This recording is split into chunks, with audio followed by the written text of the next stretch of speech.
So this is the second frequently most asked question from RPA business analyst interview perspective. So the question is like, how do you assess which processes are suitable for automation? So of course, as you know, like the basic qualification that is expected out of a business analyst is to do some initial process assessment, which is also called as an IPA. So as part of that, so you'll have to take a call whether a particular business case or a use case that is shared by the business owner or process owner. So you'll have to take a call whether that is really suitable for automation in terms of benefits or even in terms of at a technical standpoint of view as well. So even though that is dependent on a technical architect, so sometimes it is expected the business analyst to have some basic idea how the RPA tool works and what are the features it has, and whether the use case the process owner is proposing is capable of doing the automation. So let's see like what is the expectation and what sort of uh, criteria that we can use. So the expectation of this question, I mean, from the interviewer is like to know your skill sets in RPA process discovery. So they wanted to find out.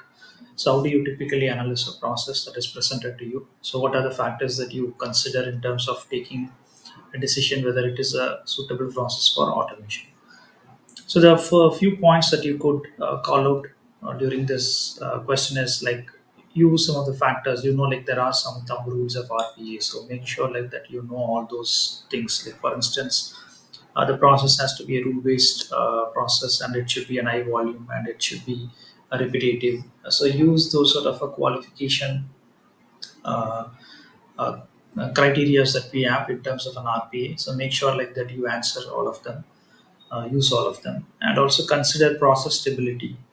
See like how the process is stable or not, and what type of data it has, and what could be the potential ROI. That's a very important factor because you don't want a process that runs only once in a month or once in a week. That's that could typically take long term in terms of returning this ROI. So you'll have to present all those facts, like how do you choose a process to automate, and also like some sort of a basic feasibility analysis that is required. So as I said, even though that is part of a technical team or a technical architect, but right now it is kind of the expectation is that the business analyst should have some sort of a minimum basic knowledge about the tool that is used for automation, and you need to provide some sort of a justification in terms of how the tool works and how whether this process what that is being proposed by the process owner is capable of automating with that tool.